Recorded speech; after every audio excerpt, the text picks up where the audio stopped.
fix our breakfast, let our pets out, take care of our kids, show up on the job, get that last jolt of coffee in us, maybe a breakfast sandwich on the run, make sure our uniforms are pristine, shoes are shined. We get on those buses, and whether we're in a bad mood or a good mood, we smile. Because we're customer service. We're public service. We're getting people to school, taking them to their jobs, making sure that they're safe. And that's what we're there for. We're to get them from point A to point B in a timely manner and safely as possible. And the very first things we do is we check our buses inside and out to make sure that everything's in working order so that we can get them there safely. And we do this with a smile. And we do this knowing no matter what the traffic is, no matter what the weather is, snow, ice, sleet, rain, we're out there. We're not any different from our brothers and sisters at work in public works, out there with the snow plows.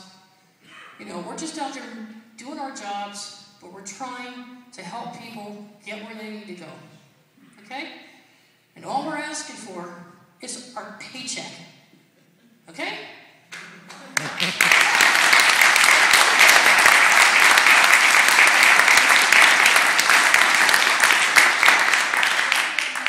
And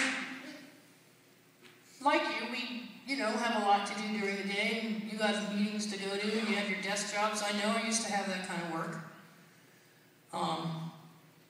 But we are exposed, I guess, anywhere from 8 to 10 hours a day, sometimes longer, dealing with all kinds of people from all walks of life, different culture backgrounds.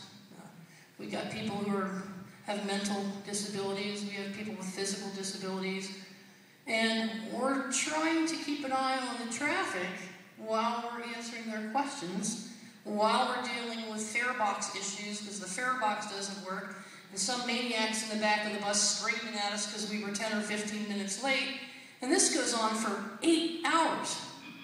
Now think about what school teachers go through with kids throwing erasers and pencils, right? Librarians dealing with kids ripping up books and stuffing things under the desk and sticking their gum under the desk, and you've got, people working, I guess, out in the road service work with idiots throwing their Coke cans and beer cans out the window and cigarette butts while you're out there doing your job. You put all that together, and that's the day of a bus driver. Seriously, take all those different situations together in one day, and that's what a bus driver does. Now, you concentrate on driving safely. You concentrate on making sure that nobody gets injured when some idiot cuts you off in a car, slams on the brakes because he wants to keep your bus from moving because he's got somebody who wants to put on your bus who missed the bus stop. I mean, that's ridiculous.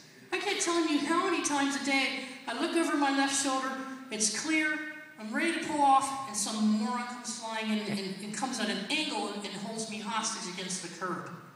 And I've missed hitting them by that much. Now, don't you guys that drive buses, how many in here are bus operators? Now,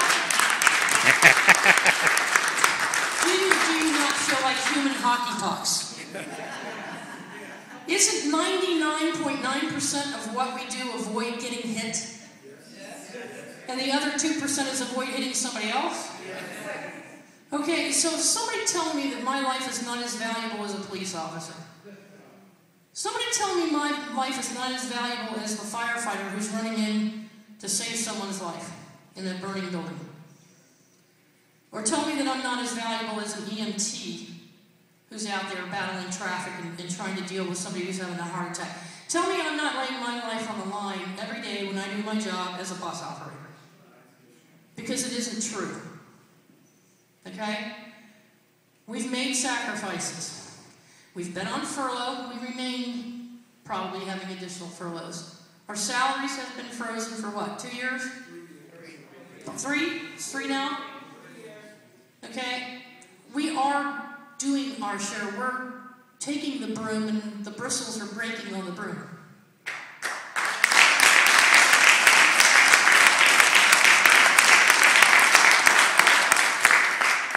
The one good thing that's happened to me since my accident, near-fatal accident on August 25th, besides getting my ability to speak back and being able to walk around now, is my union. My union was there from the minute that bus had its collision and somebody called Gino, to the point where Nelvin's wife, who works at Suburban, my union rep, Nelvin, where are you? Thank you.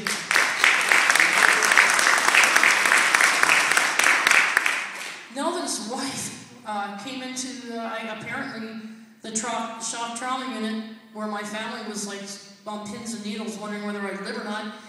And his wife was there to see to that my needs were met and my family's needs were met. My union was there that night to make sure I had a good room in the hospital. The next morning they brought a lawyer in to help me with my rights for workman's compensation. The next day! The lawyer was there the next morning. I wasn't even with it yet. I didn't even know what to sign. She was there.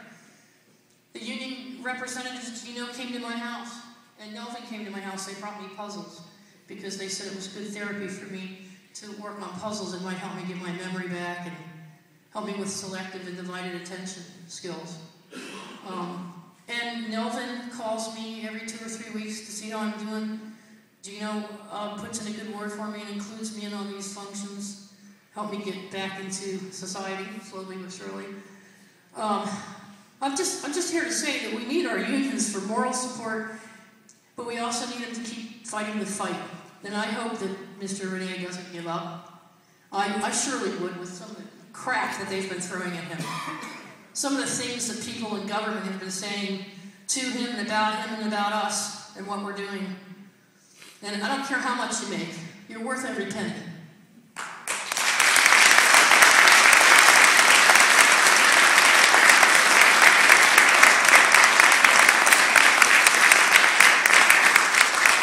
And I won't forget what my union's done for me. And I won't forget that they're fighting for my rights. And I might be out of a job in 6 months because I don't know if I can drive a bus anymore. And there aren't any jobs open for me to transition into. And I avoided foreclosure on my house 2 times since my accident, barely. I'm borrowed to the hilt. I don't have a husband. I'm alone. All I've got is my townhouse, and I can't lose that. And I might. And if I have to take another hit in my salary, I'm definitely not going to make it. I've got $20 on my bank account right now waiting for my next paycheck. And if I have to start paying for more benefits while my taxes are being raised as a citizen of Montgomery County, and I'm still going to have a furlough, well, what the heck, I might not even have a job 6 months from now, but I can't take any more hits, you know, and I hope that the council really takes a close look at what Mr. Leggett has done, because in my opinion, he doesn't respect Martin Luther King or anything he stood for, and he sold us out. He's selling us out.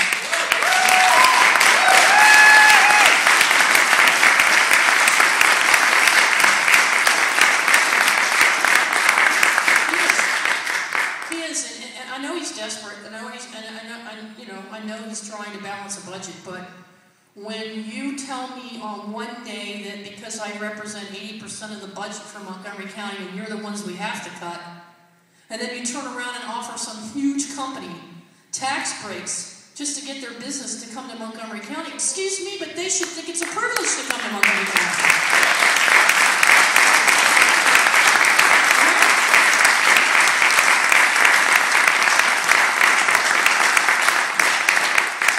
Explain to the little guy out here who makes under $50,000 a year why it is that that's a better business decision than it is to furlough me and make me pay more for benefits that I can't afford. And to go with a less of a paycheck, I won't even be able to make my mortgage payment. You want to give big business a break? The business decisions that are being made, I agree, they're politically driven somehow, some way I don't understand it is over my head. All I know is that me and my co-workers out here are the ones that are suffering the most, and it's not like we haven't paid our dues. So with that in mind, I just want to thank once again Martin Luther King for everything he did, And I want to close with, God grant me the serenity to accept the things I cannot change, courage to change the things I can, and wisdom to know the difference. And the wisdom is, support your union, fight the fight, and don't give in to the